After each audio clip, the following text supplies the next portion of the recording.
بەڵێ بۆ قسەکردنی زیاتر لەسەر هێرشی بەردەوامی گروپە چەکدارەکان بۆ سەر بنکە سەربازیەکانی ئەمریکا هاوپەیمانی نێودەوڵەتی شەڕی دژی داعش و هەروەها ئەوەی کە حکوومەتی عێراق دەتوانێت چی بکات بۆ چارەسەریان پرسە لە بەختەوە بەڕێز سەرمەد بەیاتی شارەزای ئەمنی و سەربازی لەگەڵمانە بەڕێز سەرمەد بەیاتی سڵاوتان لێبێتم کاتتان باش. بەڵێ بەڕێز سەرمەد بەیاتی بۆچی بنکە و بارەگاکانی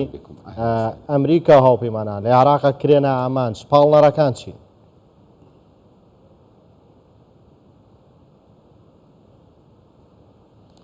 يعني تداعيات بەڵێ ئەمە هۆکارەکانی بەگشتی بەهۆی ئەو شەڕەیە کە ئێستا لە غەزە ڕوو دەدات لە نێوان سوپای ئیسرائیل و بزوتنەوەی حەماس بابەتەکە زیاتر تەشەنەی کرد دوای گوتارەکەی حەسەن نەسڕوڵلا کاتێک گوتی کە هێزەکانی ئەمریکا بەرپرسن لەم شەڕەی کە ئێستا لە غەزە ڕوو دەدات لە پاڵ ئەمەشدا بنەمایەک هەیە کە لەلای گروپە چەکدارەکان ئەو گروپە چەکدارانەی ئەم هێرشانە ئەنجام دەدەن لە ڕێگەی درۆن و هەروەها موشکی کاتیۆشا و زۆری دیکەش ئەنجام دەدەن ئەمانە پێیان وایە کە ئەمریکا هۆکاری سەرەکی شەڕە واتە ئەمریکا لە پشت ئیسرائیل وەستاوە کێشەکە لەمەدان یەک کێشەکە لەوەدایە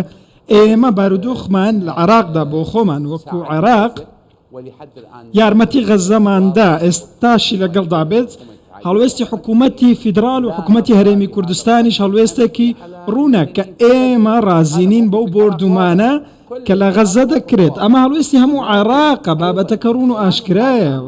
لە ڕاگەیەندراوی فەرماندەی هێزە چەکدارەکانیش ئەوەی ڕوون کردەوە کە گوتی ئێمە دوای ئەو کەسانە دەکەوین کە ئەو هێرشانە ئەنجام دەدەن بۆ سەر بنکەکانی هاوپەیمانان یاخود ئەمریکا چونکە ئەمریکا و عێراق بە هاوبەشی ئەو ناوچانە بەڕێوە دەبن یاخود ئەو بنکانە ئەمڕۆ عین ئەسەد 3000 هێرشی کراوەتە سەر ئەمڕۆ لە هەمان کاتدا هەریر بە ئامانج کراوە کە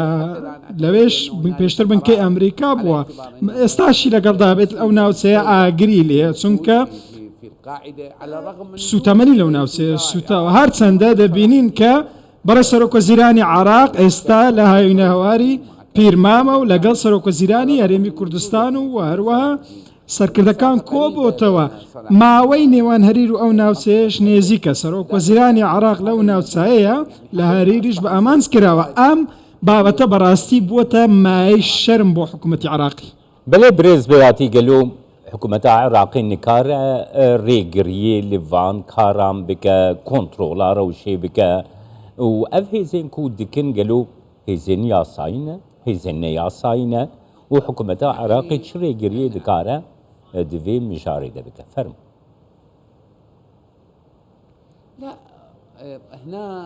نەخێر لێرەدا پێویستە ئێمە شتێک جیا بکەینەوە یەکەمین شت حکوومەتی عێراقی دەیەوێت ئەم هێرشانە بوەستێنێت ڕژدیشە لەسەر ئەم کارە دەیەوێت ئەم کارە بکات بەڵام من پێم وانیە بەڕاستی کە هێرشەکان بوەستن لەبەرچی چونکە ئێمە پێویستە دوورتر بڕوانین لەم لایەنانەوە ئەمانە بەرەی مقاومەیان هەیە بەرەی مقاومە پێشتر چەند گروپێکی چەکدار بوون بەشێک لەوانە بەشدارن لە حکوومەتی عێراقی ئەوانە هێرش ناکەنە سەر هێزەکانی ئەمریکا لە عێراقدا لە عێراقیان لە سووریا بەڕوونی و ئاشکرایش گوتیان ئێمە ئێستا لە نێو حکوومەتی عێراقیدان ئەوان بەشێکن لە چوارچێوەی هەماهەنگی بۆیە ناکرێت ئێمە سەرپێچی فەرمانی حکوومەتی عێراقی بکەین بەڵام ئێستا لایەنێکی دیکە خۆ ژوورێکی دیکە هەیە لە بەرەی مقاومە کە حزبوڵای لوبنانی و حزبوڵای عێراقین وەروە بزوتنەوەی نوجەبا و حوسیەکان ئەم گروپە چەکدارانە پێیان وایە کە ئەمە عەقیدەیە شتێکە پەیوەندی بە بیر و باوەڕەوە هەیە و پێویستە شەڕی ئەمریکا بکەن ئەمەیان بە ئاشکرا گوتووە کە ئەمە بیر و باوەڕی ئێمەیە و هەروەها ئێمە دەمانەوێت عێراق لە ئەمریکا ئازاد بکەین ئەمە کێشەیەکی زۆر گەورەیە بەڕاستی پێم وانییە حکوومەتی عێراقی توانای ئەوەی هەبێت کە ئەم شتە چارەسەر بکات چونکە ڕەنگە چارەسەری لە دەرەوەی سنووری عێراق بێت لەن نەک لە نێو خودی عێراقدا چونکە ئەمانە ئەم گروپە چەکدارانە پەیوەندیان بە لوبنان و ئێرانەوە هەیە بۆیە زۆر سەختە بەڕاستی حکوومەتی عێراقی بتوانێت و ئێستا بوەستن بەڵێ لە ماژی ڕابردوودا مقاومەی ئیسلامی 50 هێرشی کردوتە سەر بنکە و پارێگاکانی ئەمریکا لە عێراق و سووریا و لە چلۆش کاتژمێری ڕابردووشدا 9 هێرشی دیکەیان کردووە و پێتان وایە هەڵوێستی ئەمریکای تر چییە بێ لەم بارەیەوە هەڵوێستەکانی جددیتر و تونتر دەبن؟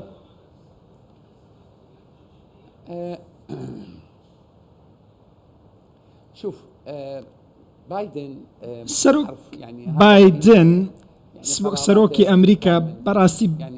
بڕیارەکانی من گومانم لە بڕیارەکانی هەیە تەنانەت گومانم لە توانەکانی بایدنی شێت چونکە ئەو گوتی ئێمە هێرشێکمان ئەنجام داوە واتە هێرشمان کردوتە لە ڕێگەی فڕۆکەی F-35ەوە هێرشمان کردوتە سەر سووریا پێگەیەکی هێزەکانی ئێرانی لێبووە ڕەنگە ئەمریکا دوای ئەم هێرشەی کراوەتە سەر هەریر ئەمریکا وەڵامێکی توندی هەبێت چونکە سیاسەتی ئەمریکەکان ئێستا یاخود تاکو ئێستا ئەوەیە کە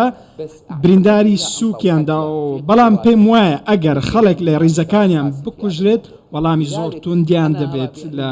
بەرامبەردا بۆیە من پێم وایە ئەمریکا ئێستا دەیانەوێت خۆیان لە وەڵامدانەوە بپارێزن نازانم ئەمە لاوازەیە خۆت هەوڵێکی ئەمریکا بۆ ئەوەی شەڕەکە گەورەتر نەبێت وەک لەوەی ئێستا هەیە هۆکار زۆرە بۆ ئەم شتە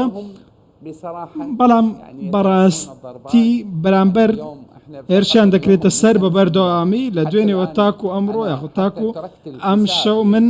وازم لە ژماردنی هێرشەکان هێنا بەڕاستی چونکە ئەمڕۆ سێ هێرشکراوەتە سەر عین ئەسەد لە ڕێگەی درۆن و هەروەها هێرشکراوەتە سەر هەریر بە هەمان شێوە هەروەها لە سووریا حوسیەکان ئێستا هێرشان کردوتە سەر ئیلات لە ئیسرائیل نازانم بەڕاستی هەڵوێستێکی زۆر سەیرە هەڵوێستی ئەمریکا ڕەنگە دیدگایەکی تایبەتیان هەبێت کە باوا باشترە ئێستا وەڵام نەدەینەوە بەڵام مقاومە قسەکانی ڕوونە دەڵێن ئێمە دەمانەوێت عێراق لە ئەمریکا ڕزگار بکەن قسەکانیان ڕوونە واتە ئێمە شەڕمان ڕاگەیان دووە لە نووسرا و ڕاگەیەنراوی نووزەبا ئەم شتە بەڕوونی دیارەش ئەکرەم کەعبی وتارەکەی داناوە و دەڵێ شەڕیان ڕاگەیاندووە حکوومەتی عێراقی پێم ئەمە یەکێکش بە لە هۆکارەکانی سەردانی سوودانی بۆ ئێران و بینینی خامنەی ئەمە پێم وایە ئەمە یەکێک لە هۆکارە سەرەکیەکان بووە بۆ ئەوی بتوانن لە ڕێگەی ئەم سەردانەوە هێرشەکان بوەستێنن ئێمە پەیوەندیەکی استراتیژیمان لەگەڵ ئەمریکا هەیە وەکو عێراق ئێمە دەترسین لە ئابووری عێراق دواتر کاریگەری دروست دەبێت ئێستا خۆمان کێشەی دۆلارمان هەیە لە هەرێمی کوردستان لە عێراق دواتر کێشەی گەورە دروست دەبێت ئەگەر ئەم هێرشانە بەردەوام بن بۆیە پێویستە بیر لەم شتە بکرێتەوە باشە برێز بێاتینها ئەمریکا پەیامێکدان ئەمریکا دەبێژە کو عێراق کارینên wê hene ku bikaribe vê rewşê kontrol bike lê ger karînên xwe derbasî pratîkê neke em dê balyozxaneya xwe ji Iraqê vekişînin gelo hûn vê peyama Amerîkayê ciddî dibînin ئەمە بۆ خۆی کێشەیە من وەکو ئاماژەم پێکرد من ڕۆژی دوێنێ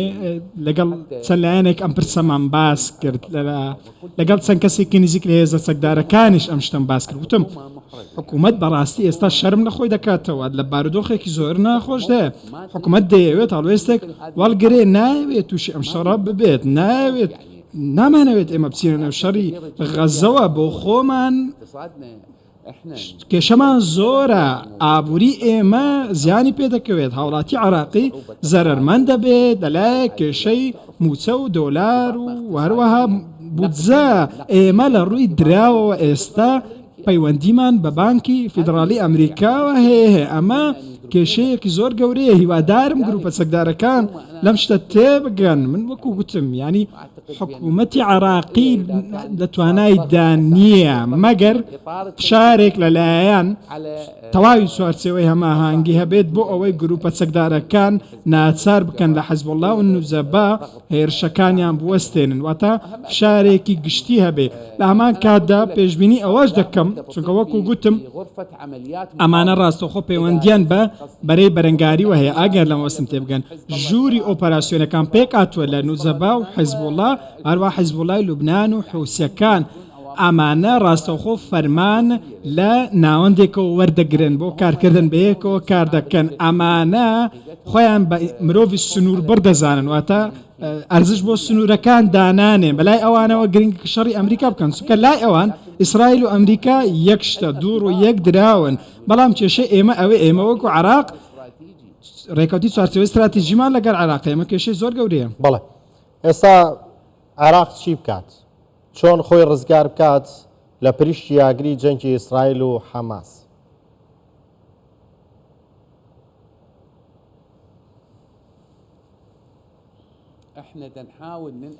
ئێمە ئێستا لە هەوڵداین کە خۆمان لە بەرەوبەرەکاری دوور بخەینەوە، بەڵام چەند شتێکن. ئەگەر بەبیرتان بێ سەردەمی مستەفا کازمی ئەو دەمانەی کە باڵێزخانەی ئەمریکا لە بەغدا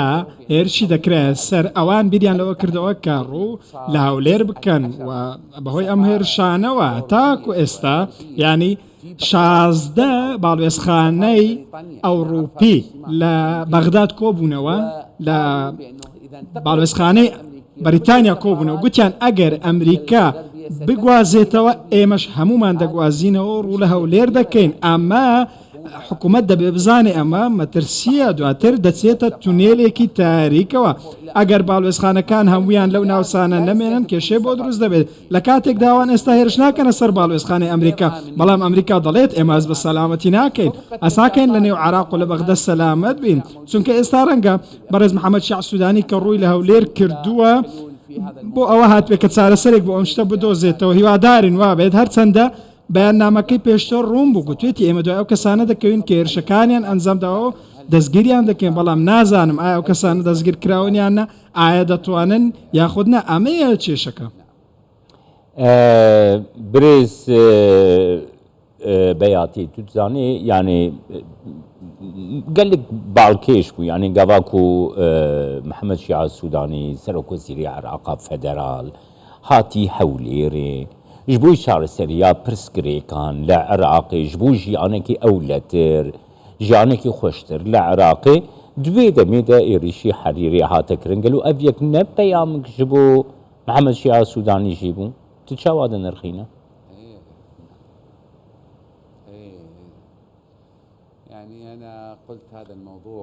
من گوتومە ئەم بابەتە کە بەر لەم دیمانەیە قسەمان لەسەر کردووە لەگەڵ چەند لایەنێکدا گوتم ئەمە ئاڵنگاریەک زۆر گەورەیە. تۆ فەرماندەی هێزە سەکدارەکانی عێراق بیت،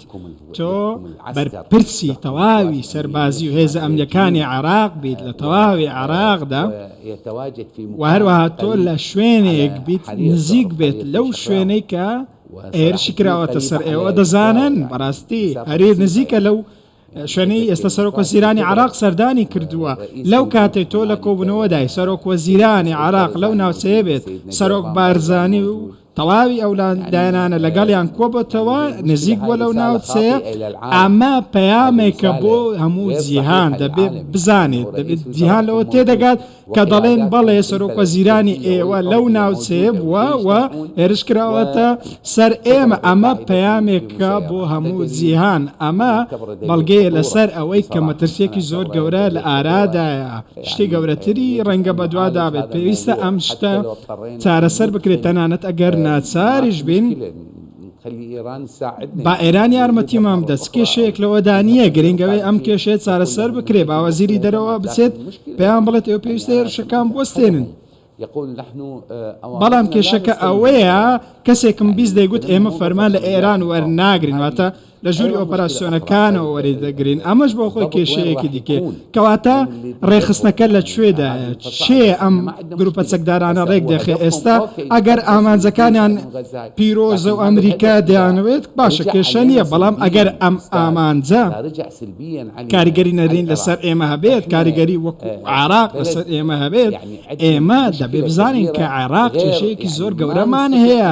ناتوانین کە خۆمان لەو کێشەیە دەرباز بکەین. ئەگەر ئەمریکا دۆلارمان لەسەر ڕابگرێ چی بکەین ئەو کاتە بگەڕێنەوە مادەی حوتەم بچین ئەو کاتە نەوت و بەرامبەر بە خۆراک گۆڕینەوە ئەگەر نەوت بوەستێت هاوردەی نەوتی ئێمە بوەستێت یاخۆدە پارەی نەوتی عراق کە لە ئەمریکایە ڕابگیرێت کێشەیەکی گەورە دروست دەبێ بەڕاستی هیوادارم هەموولایەک لەوە تێبگات کە کێشەیەکی زۆر گەورە هەیە باشە برایان کە لەوێن لە مقاومەی ئیسلامی ئێمە دەیان ناسین دەزانین چێنە دەوڵەتی عراقیش دەزانێت ئەوانە چێنە باوەزیری سەرۆکوەزیرانی عراق لەگەڵیان دابنیشێت لە یەک تێگەیشتنیان هەبێ ڕێکەوتن هەیە لەگەڵ ئەمریکا لە بەرامبەردا وەڵامی دەبێت چکە ئەمریکا وا دەزانێت کە عراق چۆتە نێو شەڕەوە دەستی بەم شەڕە کردووە لەگەڵ ئەوان چۆتە نێو شەڕەوە ئەگەر بەردەوام بن لە موشک ناردن و هەروەها درۆن ناردنەوە لە خاکی عراقەوە کەواتە ئەمریکا دەڵ ئێوە چوونەتە نێو شەڕەوە ئەگەر ئەم شتانە بەم جۆرە ڕاوە بکرێن ئەوە بەڕاستی عراق ڕوبەڕووی کێشەی گەورە دەبێتەوە. بەڵێ بەڕێز بەیادی حکوومەتی عراق بەبێبوونی پاڵپشتی سیاسی و سەربازی ئەمریکا چی بەسەردێ؟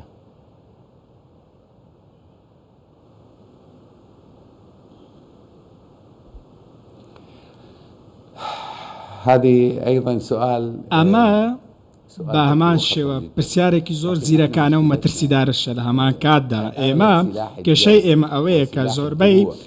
هێزی سەربازی ئاسمانی و هەروەها قاڵغانی تەنانەت هەموو ئەو شتانەی هەمانە دروستکراوی ئەمریکان دروستکراوی خۆر ئاوان تەواوی سەدا هەشتای ئەو کەلوپەلان لەبەردەستی سوپای عراقیدان هەمویان لەلایەن ئەمریکاوە هێنراون و ئەمریکا پڕچەکی کردوون ئەمە کۆمپانیا هەن لەلایەکی دیکە بە تایبەتی F-16 و واروەها ئەو چەکانەی دیکە کە کەرەوانەکانیشیان دروست کردووە